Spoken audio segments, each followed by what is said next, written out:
So we can go ahead and get started at I don't your, think we have a quorum yet, do we? I'm here. Oh, there you are. Hi, Sandra. Is Betty patched in yet? Betty contacted me. 1, 2, 3. Betty contacted me and she is in the midst of having a lot of problems with her move and what have you. And she's having a devil of a time getting in touch with very people that are very essential to the move. And she may be in and out.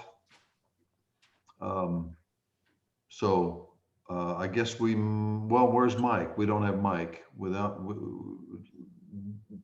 Jim, we need at least one more, don't we? no, we've got Richard, you and Sandra George, so that's a quorum. Okay, good. Let's do it. Are you going to go through the all the rigmarole about the And really, you know the drill, and I don't see Right. anybody signed up from the public. So it's only us, Woodlands Water Agency, SJRA, and the board members. So without, I think we can just call roll and call the meeting to order. Very good. Very good. I guess I'll call the roll then. Director Lux is here. Director Wise, not yet here. Director Stromat, Present. Director Doherty, Director George. Present. Excellent. Okay. And for Woodlands Water Agency, Jim Stinson, Mike Mooney, Here. Maureen Bourgeois, I'm here. Jeannie Scott, I'm here. and for the San Jacinto River Authority, I see we have Matt Corley, Ron Kelly, Here. Chris Meeks, Here. and I forgot Shelley Right. for us, but Thanks.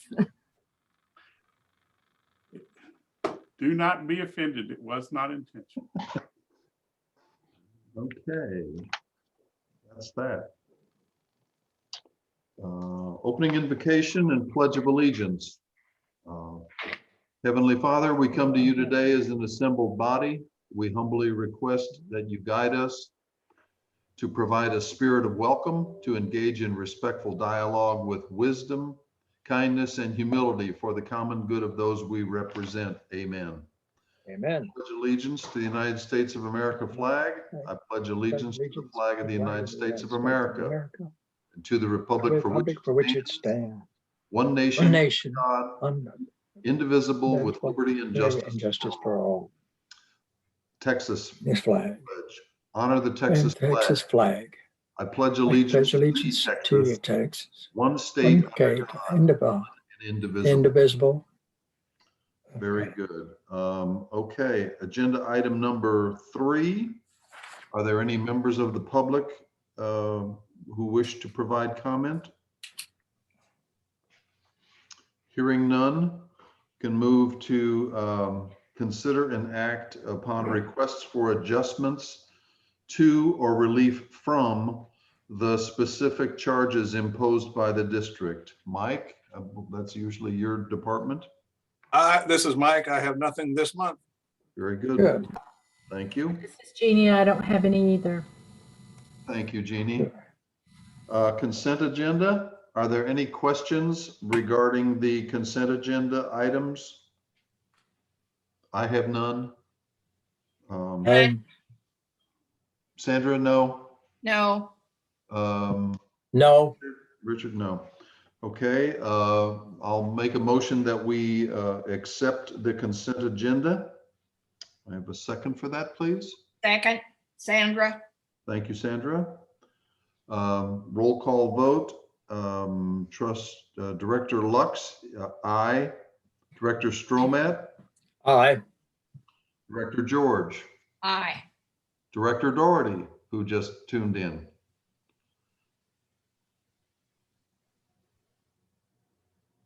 We'll move along. It appears as though she's trying to connect with the audio. Now, the regular agenda. Chris, agenda item number 9, receive the San Jacinto River Authority Woodlands Division report.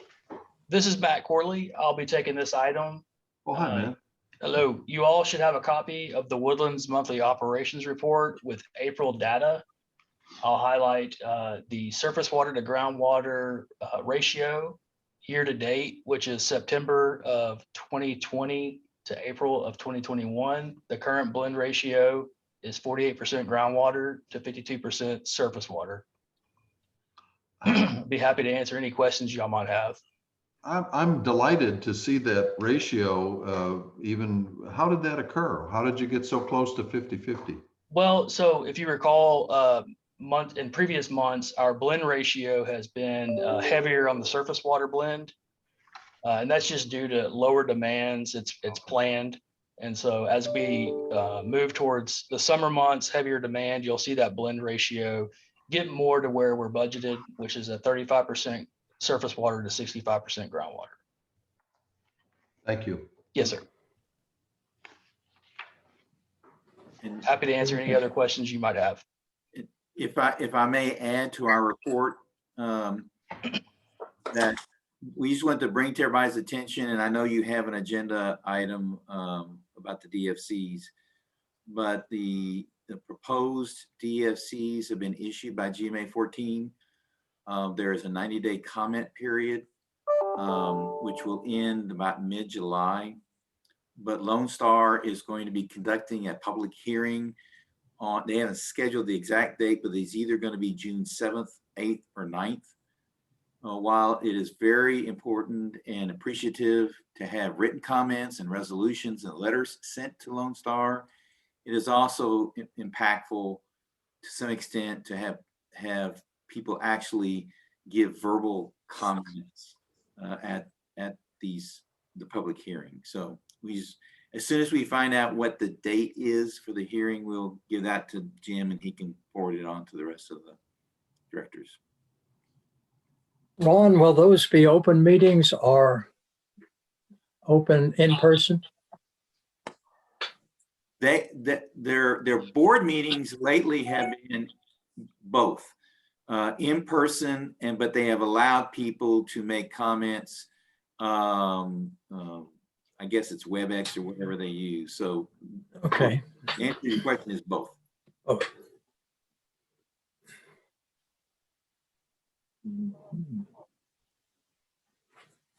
Anything more on the San Jacinto River? Any questions? Okay, moving along. Item number 10, receive and discuss SJRA Woodlands Division budget. I assume that's going to be Chris? Yes, sir. So what we have is a few items to kind of talk about briefly before we go into the presentation. What you'll see in the presentation as an FYI is we've kind of flipped the presentation in the essence of time. So what we would typically put at the end of it, basically the punchline, we've moved to the beginning, and then how we develop the budget and some of the summarized data is towards the end of it. So once we get through the punchline, I can continue. I'll ask if y'all want me to continue or if you want me to stop. Either which way, you're not going to hurt my feelings. So a few things to point out before we get into it is, one is the budget package, which includes an executive summary, this PowerPoint presentation, and the line item detail budget is on the Google Drive. So this presentation summary, the detail is in your packet or on the Google Drive. Two other things as well is the GRP Review Committee has not voted on the FY22 GRP rates. So what we have in the Woodlands Division budget are the previously proposed GRP rates. Now, the GRP Review Committee has asked for a couple of items that are in the budget, in the GRP budget, to be paid for utilizing existing bond funds that are on hand at GRP. If they do vote and go that way on Monday, May 24th, that will mean that the GRP rate will decrease by 4 cents. When the GRP rate decreases by 4 cents, then the Woodlands Division budget will need to be redone to account for that 4 cent reduction. So what that means is The information that you're seeing today on a high level is still accurate, but the GRP fee will change.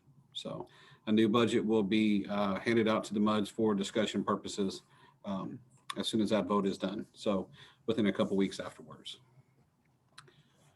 So without further ado, like I said, we move the end to the beginning, just to kind of cut to the chase. So when we're looking at the FY22 Woodlands budget, this is the takeaway. The biggest thing that we always look at, one of the bigger things that we look at are the demands. How much water, how much sewer are we going to sell and treat? So demands are flat, and they have been flat for a number of years now. The Woodlands is not growing and expanding anymore on the Montgomery County side. So demands are flat. We're looking at a 65-35% blend, 65% bringing groundwater. We are looking at a 5% water and wastewater rate increase, mostly based on the ongoing renewal of the water and wastewater systems and an additional transfer of $500,000 to the R&R fund. As y'all recall, the R&R fund is the fund that pays for the large projects, the AC water line replacements, the gravity sewer main rehabs, aeration basin replacements, stuff like that. Then, of course, the O&M and emergency reserves are fully funded. So looking at the proposed and previous wholesale water rates, what we have here is just the water rates for the last 5 years and then what's proposed for FY20. Kind of wanted to show just a little stair step, if you will, of the last 5 years to show what the percentage and the cent increase was for each of those years, leading up to the proposal of 5%. If you recall back in 2018 and 2019, what we actually did to achieve that 0% increase was we did delay some maintenance, as well as we did borrow from the R&R fund. And when you borrow from the R&R fund, you're borrowing from savings essentially, because you're taking it from future projects. And at some time that maintenance has to be done and those funds have to be put back. So as you can see, here's the last 5 years and the proposed 22. Moving now to the wastewater side, same information that was on the water side, looking at a 5% increase in 22 with a proposed 23-cent increase. So moving to the GRP budget, what you're looking at here as it affects the MUDs and as it directly affects the MUDs and that directly affects the end user is the cost that's on the very bottom, the surface water conversion fee. It's also known as the blended fee. And on the far bottom right, where you see that number that's in bold and underlined at $3.07, that number, as well as the two numbers above it, are the numbers that the GRP review committee are going to potentially reduce by 4 cents, which would bring that GRP fee down to $3.03, up from $2.88. So just as a reminder, that 307, as you see right there, is what the Woodlands division charges the MUDs. The two numbers above that is what the Woodlands division pays GRP.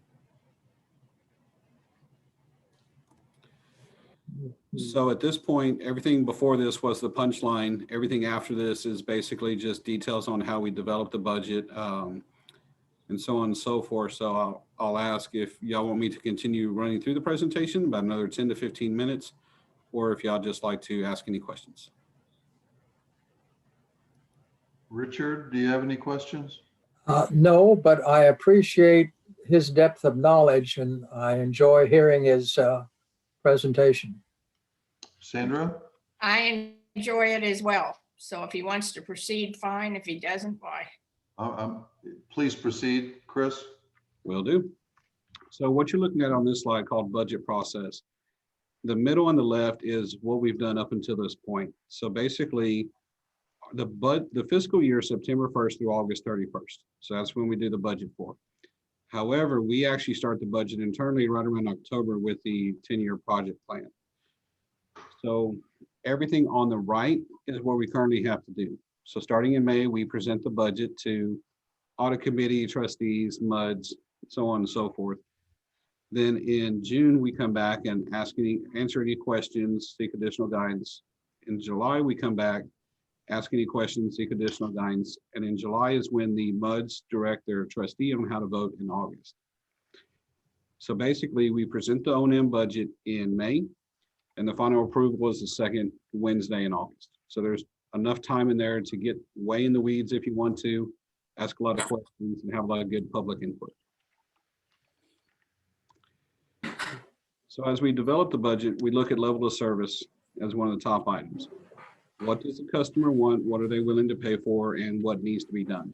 So some of the 4 main bullets here is water and wastewater compliance with the regulations. What does TCQ, EPA, so on and so forth say we have to get done? Of course, one of the other levels of services, the 3rd bullet there, adjust expenses based on revenue. So if it's a very wet year and we're not making as much income revenue, then we try to adjust the expenses so that way we do not go over the money that we have coming in. Then of course, the last item there is a target of 60% preventative maintenance and 40% corrective maintenance. Basically, we want less things to fail and we want to do more oil changes. So then with level of service, the question is, on the high level, how do we get there? So it's continuous rehabilitation, right? A lot of folks, when you say, what do you expect from the water and wastewater provider? They say, I want you to, when I turn my faucet on, I want water to come out. When I flush the toilet, I want it to go away. And that's the extent of what they're looking for. Well, behind the scenes, there's a lot more stuff that comes into play. So as we bring these items to you, water line replacements, sewer line rehabs and stuff like that, those are things that we're looking at that to keep that level of service up and actually replace them before they fail, but towards the end of their useful life. So you've got your full investment out of it and you actually keep your level of service. On the right side is the continuous preparations aspect of it. As y'all know, the most recent one being the winter storm that came through in about mid-February or so. That the only way we could perform to that degree is one, because of course the staff that we have here, but you can have the best staff in the world, you can't have the financial support and equipment to get it done. So with the support of the MUDs over the years, we've been able to prepare for storms and have generators, spare parts and backup equipment, so on and so forth. So if you look at these natural events, the ones I have listed, different floods, hurricanes, and winter storms and stuff.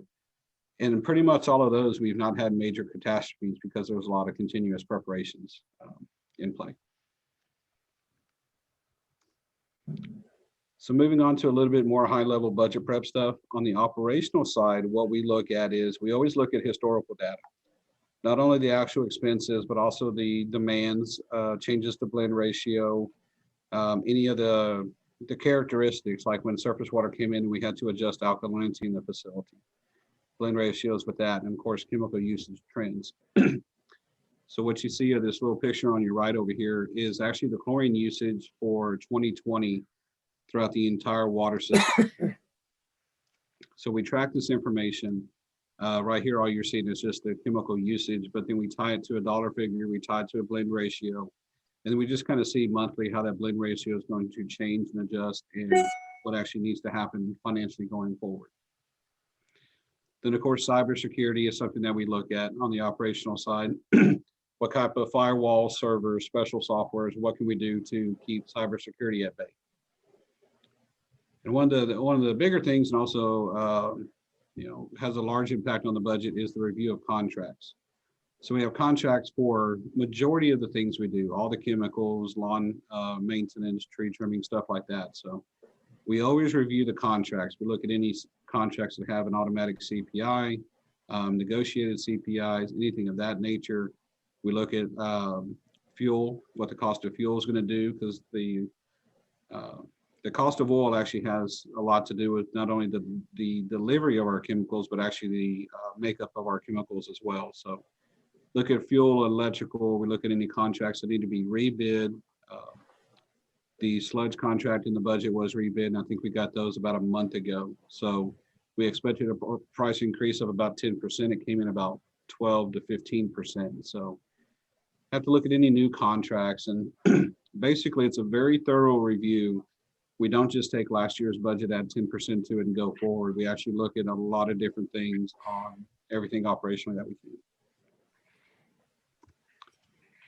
On the maintenance side, it's very similar. At the top though, we do look at all the assets, and there's over 6,000 assets in the Woodlands, and every single one of them throughout the year are evaluated. Likelihood of failure, consequence of failure, so on and so forth. But we review them, we score them, and then we rank them. And the ranking is based off of the the likelihood of failure, the consequence of failure, but also just the risk that is willing to be accepted in order to maintain that level of service. So there may be something that we need to push off for a year, but we have enough mitigation factors that the level of service does not drop.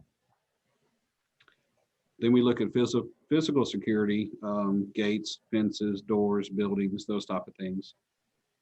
Then, of course, the last two bullets are the same as what we talked about on the operational side, just for the maintenance aspect of it. So with asset management, this is the high-level overview. This is basically a nutshell of the program, the punchline, if you will. Likelihood of failure, which is how likely an asset is to fail. Any mitigation factors that we have.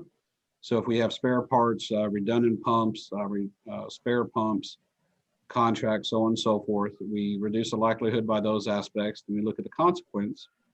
If this line fails, St. Luke's will be out of water, so it has a high consequence. If this line fails and Burger King's out of water, it has a lower consequence.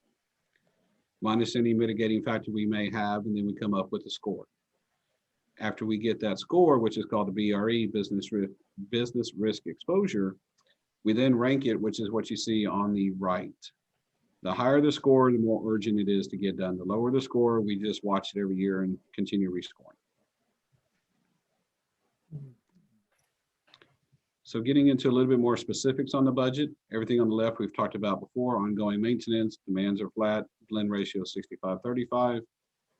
On the right are the demands that we're looking at. Water production of 5.9 billion gallons, rounded, of course. Water sales, 5.4 billion gallons. You can see the blend ratio below that at the 65-35. Of course, at the bottom is the wastewater treatment at 2.9 billion gallons. Those numbers have held steady for, I want to say, at least 3 years at this point in time.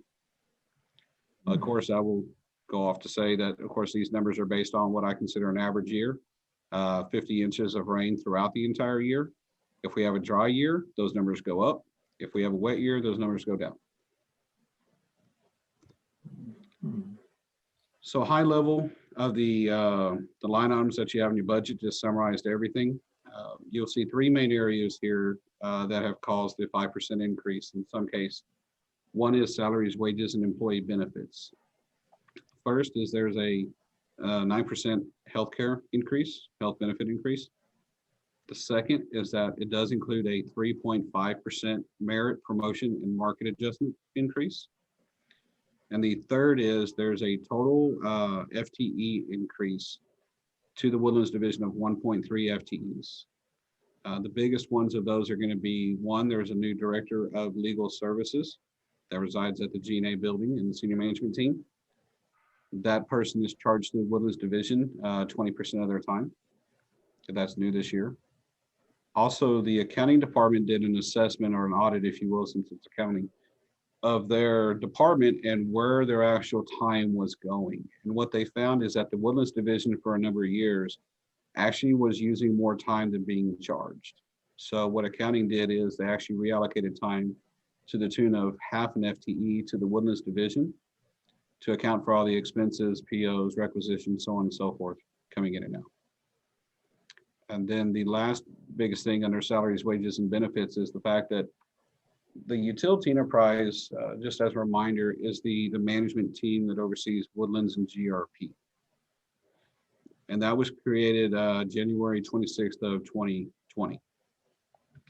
When that was originally created, it was a rough guess that the managers would spend 50% of their time in Woodlands, 50% of their time at GRP. After going through the last year of the utility enterprise, there's actually more time spent in the Woodlands by majority of those managers, and myself being one of those. So I've adjusted the allocation to the Woodlands division from 50% to 60%. So the Woodlands division is receiving 10% more of the management team than the GRP division. As you move to just below halfway through the summer, you'll see maintenance, repairs, and parts increase of just about $400,000, or just over $400,000. That's just a lot of various maintenance type items, clarifier work that needs to be done, blower rehabs that need to be done, filter rehab that needs to be done. Not enough for a big blown R&R project, just the little stuff that we need to do routinely. Then, of course, down to the bottom, you can see other uses, R&R fund and bond principals increased by 500,000 and a little bit of change. That 500,000 increase is, like we talked at the beginning, where the transfer to the R&R was increased by 500,000.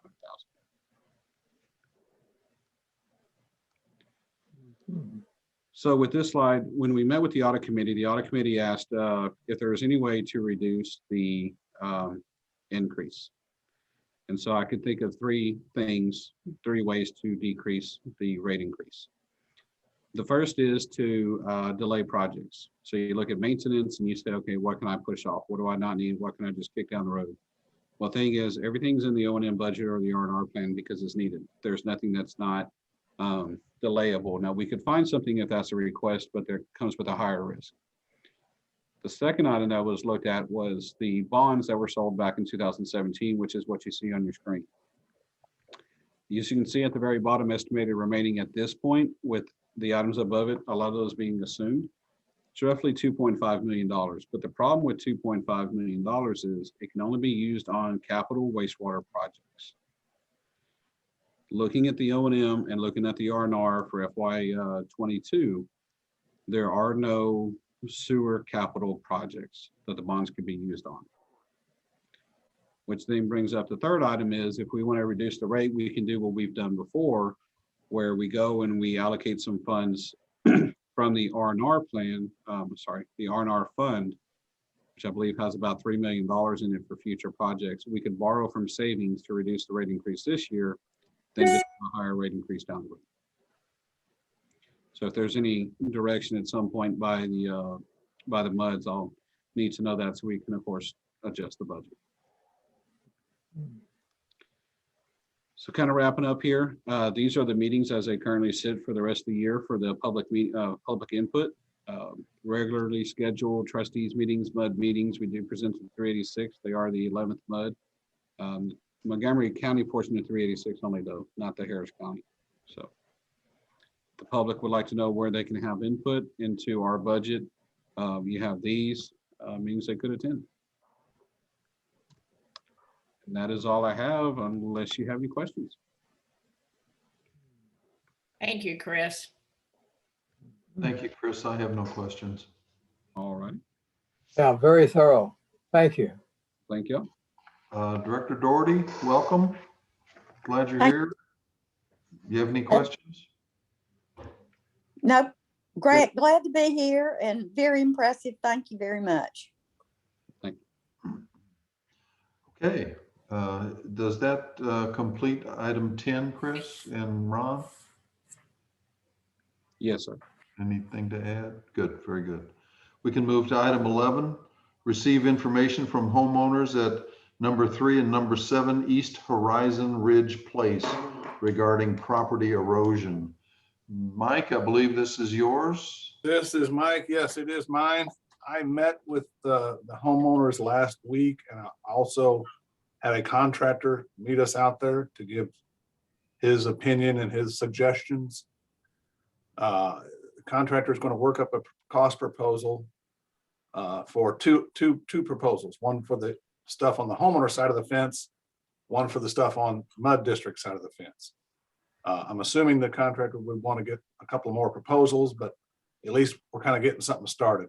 He's the contractor that I met out there is supposed to have his proposal to me by the end of the week. So when I get that, I will forward it to the homeowners for their review, questions, comments, and then we'll just proceed forward either with soliciting more contractors or moving forward with the one that I found. Very good. Oh, the contractor that is submitting these, you recommended him to the homeowners? It's a contractor that does a lot of after hours, weekend work and emergency work for the River Authority and for us. So we're familiar with him. He does a lot of utility work. Okay. So he was happy to do that. I've reached out to 2 more that just are so busy they can't get to it right now. So I've kind of exhausted my supply, but the homeowners may have some other people that want to quote it. Great. Great. Quick Thank you, Mike. question. Mike, does the work in the district's easement need to precede the work in the homeowner's property? It doesn't. We were kind of hoping for kind of an economy of scale. The homeowner gets a better price and we get a better price by doing it all at once. Gotcha. My personal opinion and just what I've told the homeowners, we can fix our area, but if they don't do anything on their side of the fence, it's not going to, Yeah. we'll have to do this over and over again, 2 years from now, Okay. 3 years from now. Thank you. Very good. Any further questions on agenda item 11? Hearing none, agenda item 12. Jim, what are we going to do with that? There'll just be no report this month? What I would report is at the last meeting, Brian informed us that the cybersecurity training that I guess maybe Shelley had sent out an email, and he had thought earlier this week or last week that maybe our MUD directors wouldn't need to do that, but I think at this point, Shelley, correct me if I'm wrong, but I think he is recommending that our directors go ahead and complete the cybersecurity training by, the deadline is June something 14. Can you hear me? Yes, that's right. Yeah, June 14th. I have a question, Jim. Is this a different cybersecurity training than we did, I think, last month? I did one.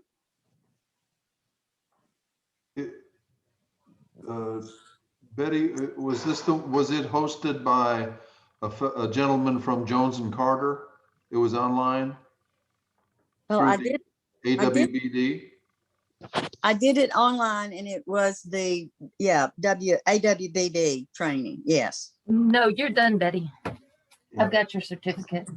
Oh, well, I bet I'm ahead of everybody on it. You are. Thanks.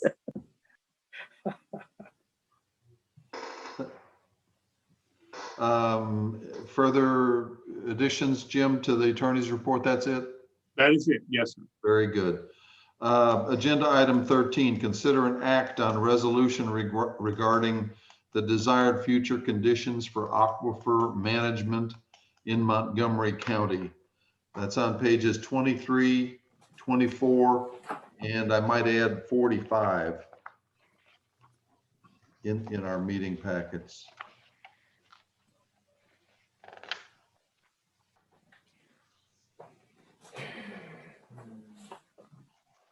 Jim, do you want to start this off or you want me to, or what? I can be happy to make the introductory comments. I think you may remember last month we had an agenda item regarding a resolution and related to DFCs and groundwater. And we requested a pause on that until we had an opportunity to put something together that might present a unified message with all of our MUDs and maybe some others. Well, we have our resolution today that was approved by the trustees last week, Wednesday night. This same resolution is on each of our 10 MUD meeting agendas for this week. So at least we have our trustees and our MUDs hopefully looking at a unified message, and we'll be looking or doing outreach to some other entities as we go forward. I made the motion at the trustees meeting for the adoption of this resolution. And that's what's on page 45, which Shelley thoughtfully added to give clarity to this issue, hopefully succinctly. If there's any questions, I'd be most happy to entertain them. I feel very strongly about this. I think that we need to present a united front, not only amongst the WWA MUDs, but as you read in item number 4,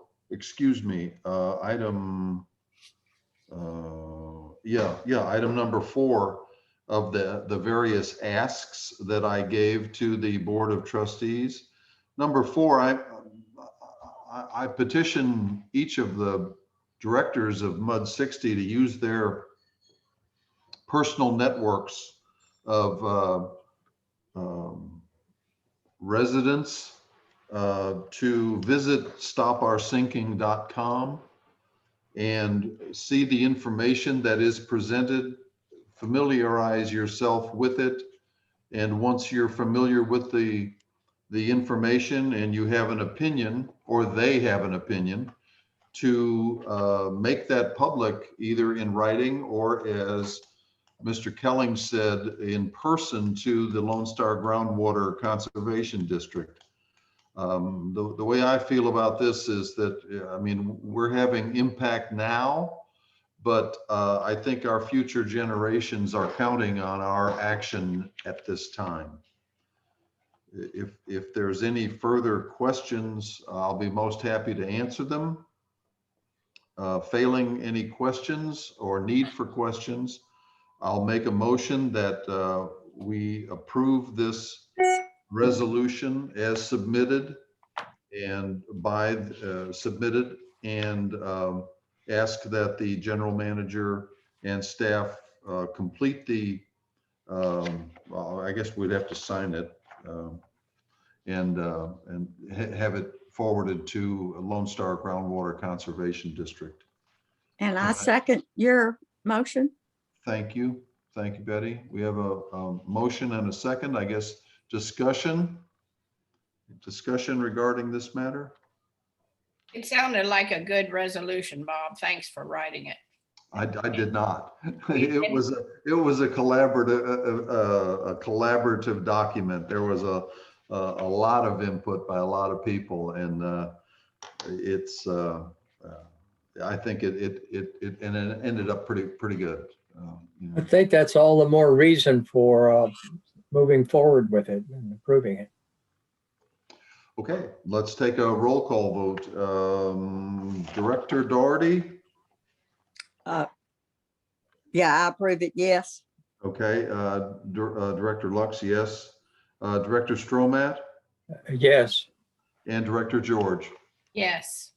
Okay, so we have unanimous approval. And if we could, thank you very much. And we can now move to agenda item 14. Consider and act upon storm drain markers to reduce waterway pollutants for community volunteer projects. What we're requesting today is that you essentially authorize or approve $1,000 for this fiscal year. In the event we have volunteers coming forward wanting to install the storm drain markers that if you saw the information in your packet, it's a kind of a unified message that we put on the storm drains regarding dumping and draining to waterways. It's not a large expense, but we have it as an agenda item, again, just for consistency and to show your support for this effort in the community. Do And you Jim, need a motion? Yes, ma'am, we do. I move that we consider item number 14 as very important for our community. And that we allocate the money, the $1,000. How's that for not succinct? You got the job done, Betty. You made the motion. Second, please. Director Stromat, second. Thank you. Discussion? For Jim, the question is, are these to be applied at the concrete curb? Yes, they're typically, if it's a curb inlet, it will be applied right on the concrete above the opening, the inlet opening, but somewhere on a concrete and near the inlet. Is this a self-adhesive type application? It is not self-adhesive, but your dollars will also purchase the adhesive that the buttons can be stuck with. Okay, and Okay, thank you. Oh, so Jim, this won't be painted on like the curb markers? No, it is not, it's not painted on. It's, and actually they last quite a while. My son did a Eagle Scout project back when he was in high school in my neighborhood, and most of them are still there. And that was over 10 years ago. So. Wow. I think it's a terrific idea, not only from the making awareness of not to put unwanted things in the storm drain, but also as promotion for the Woodlands Water Agency, and they let folks know that the MUDs are responsible and in the neighborhood and are handling the drainage. So if we have no further discussion, Sandra, any discussion? None. Okay, good. Then I'll call a vote. Director George, Yes, I approve. Director Doughty, Yes, I approve. Director Stromat, Yes. Director Lux, yes. Thank you. Receive the general manager's report, pages 28 through 32. Thank you, sir. Several items to highlight from our trustee meeting. There was a discussion regarding the American Jobs Plan being considered by the Biden administration, and the desire for us to consider utilizing an outside professional or consultant to make sure that we didn't miss any opportunities to get any of the funding that might come out of that jobs plan. So we'll be exploring that. We also reported that you will recall your MUD and all the MUDs supported Neil Gaynor, Dr. Neil Gaynor from MUD 6 to be the new voting member for the San Jacinto River Authority Regional Planning Group. They have taken nominations for that position. They have not made a selection yet. I think Neil reported at the trustee meeting that they've decided to do interviews before they make a selection. So disappointing that that's being drawn out, but if you would like to participate and show support for Neil, there'll be an opportunity to do that at an upcoming meeting, upcoming regional planning group meeting. In your packet is a monthly progress report from HARC. If you have any questions on that, I'll be happy to go through those. We are still in discussions with 2 neighborhood locations regarding the AMI poles and the concern the residents have with that. I have identified 2 potential sites that those poles could be relocated, which would be on Woodlands Township Parks property. That exact location and the logistics of that are still being vetted. The Spring Creek upstream detention engineering, continuing that engineering analysis is going forward. The San Jacinto River Authority has put out an RFQ for engineering firms to do that work. So that the interlocal agreement's been executed with your MUD and the others that are participating in that. I also reported that the Texas Water Development Board approved funding assistance for the Bear Branch, Panther Branch drainage improvement concept. So we're looking at participants for that particular project as well. I think the MUDs that will be identified as getting benefit from that are certainly MUD 7 and MUD 47. So we'll be in discussions with them about possible participation.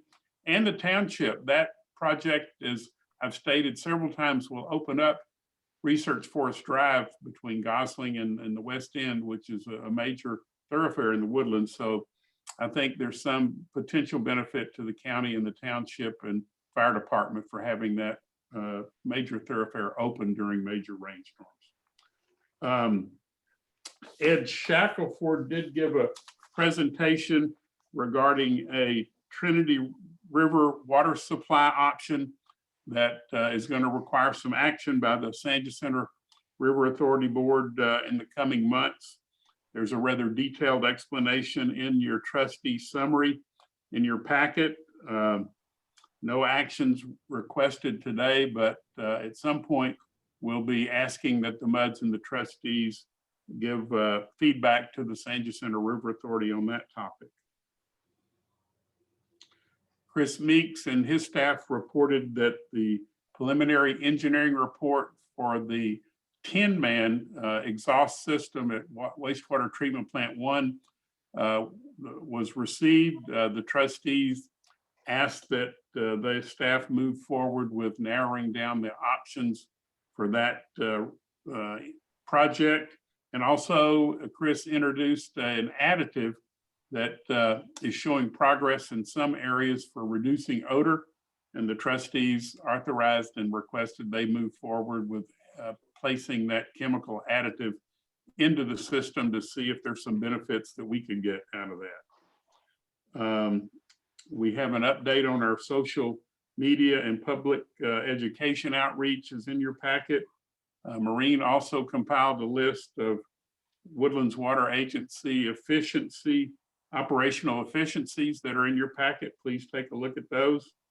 And we are working with our attorney to set up a meeting with TACUS and their 5 primary contractors in the Woodlands to begin getting reimbursement for the damage that has taken place to the mud water lines. And that concludes my report, and I'm available for questions. Jim, a couple of the things that I wanted to, since you rolled the two together, the general, I believe you did you not? The general managers and the trustees report? You roll them kind of together? You know, I kind of do a summary and cover Yeah. most of the items, so Yeah. it makes it a little simpler for the trustee. Yeah, a couple of things that I wanted to, and I thought I had it, and I know somewhere in here, in our packet, I thought I had it marked, was Dr. Gaynor's comments about the San Jacinto Regional Flood Planning Group.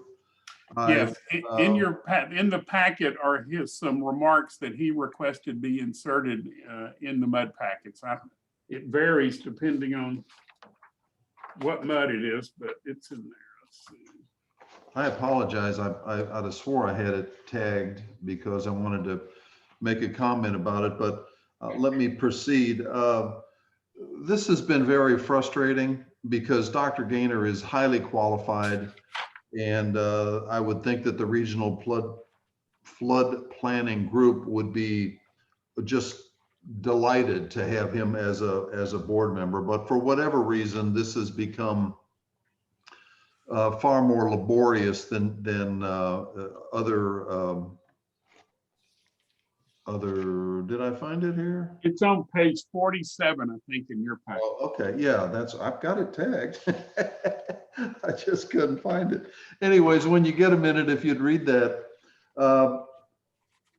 Trustee Norton, who's also a MUD director for MUD 47, she made a very, very accurate comment that I had forgotten about. The Woodlands Water Agency, MUDs, and the people like Trustee Norton had spent a lot of time. I don't think she's missed a meeting. I've participated in one, but I've sent letters. This North group is not represented, okay, in the flood planning. And as we all know, what little bit we know about hydraulics, water runs downhill. Well, we're higher and they're lower. So the fact that the upper watershed isn't representative is just stunning to me and others. And so consequently, we got this seat and we got this vote to be called, to add this seat. And all of a sudden now there are 6 candidates. We feel as though we would request your assistance in writing ever so briefly or speaking when the meeting is called to vote on this seat, because quite candidly, we feel as though we deserve the seat, and we feel that Dr. Gaynor should be the occupant. So if you could please take some time, learn what you need to. I can provide you with Dr. Gaynor's credentials. I do not know who the other candidates are. But if you could please show some support for Dr. Gaynor. Second item, Jim, and perhaps Chris. I remember that, and Chris, if you're still on, there you are. Didn't you give a rough number at the trustees meeting for a 50-50 blend? What the bottom line, you said it was so many cents per 1,000 gallons or something? Yeah, Ron gave that, but I think he's showing 3 cents per 1,000 gallon, or No. $3. It's $3. $3. It's $3 per month per household. Okay. But that was based on the FY21 rate, is that correct? Yes. So that number will change slightly based off the new rate. It was really like $2.50 to $3. So Okay. $3 would give you a good round number. Jim, correct me if I'm wrong. Are we going to vote on that next month? On the 50-50 blend, Both. We're going to, or is it just a presentation? just we'll continue to get a presentation, but I don't know that we'll be ready for a vote. Ron? We won't be ready for the vote because we first have to get our GRP budget and rate passed. Then we have to do a rate evaluation, and then we have to, once we get that done, then we have to go to all the other people who are receiving surface water, find out who wants additional surface water, come back, and then finalize the rate. So it's going to be a couple of months or a few months before we get all that wrapped up. Good. That clarifies things. And what I'm going to ask the directors of this board to do would be to please familiarize yourself with both plans. And if your opinion of support for either a 35-65 blend, which Chris presented here, or a 50-50 blend.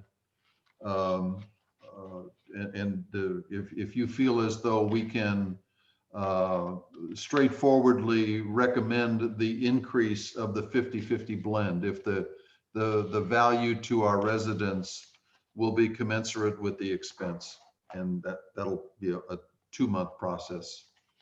Thank you. I have nothing more to add. I guess we can move to item number, if there's no further questions to Mr. Stinson regarding the general managers of the trustees report. I have a brief question for Jim. In Panther Branch construction of proposed improvements, does the detention portion have to be finished before the realignment of the floodway or the improvement to Panther Branch with a clearing, a wider and deeper bottom? Yes. They're certainly occurring at the same time. You don't. Okay. Yeah, you would want to make sure that that's functioning properly when the stream improvements are done. The two, excuse me, larger detentions at Gosling, will they have something like a levee or a dam to hold back water? Yes. They will be wet sites? No, they will be dry. Dry sites, capable of holding water if necessary. That's right. Okay, thank you, sir. And just as an FYI, that property is currently owned by the Howard Hughes Corporation. We've got a meeting set up with them Friday this week to discuss a path forward for potentially acquiring that property. It's floodplain property. It's not developable property. So right.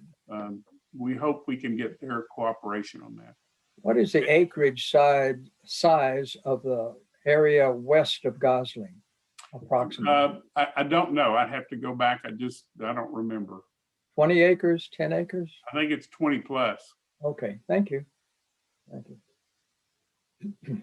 Okay, agenda item 17, discuss for matters for placement on future agenda. I have none.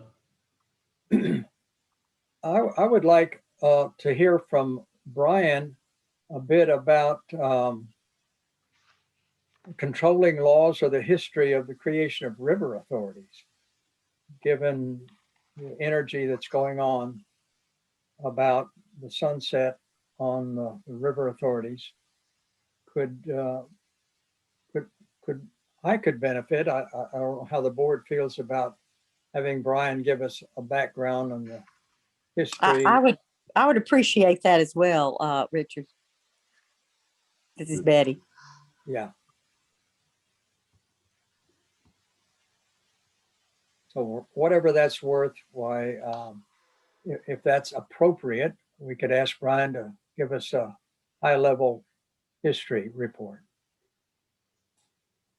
Thank you. Anybody else?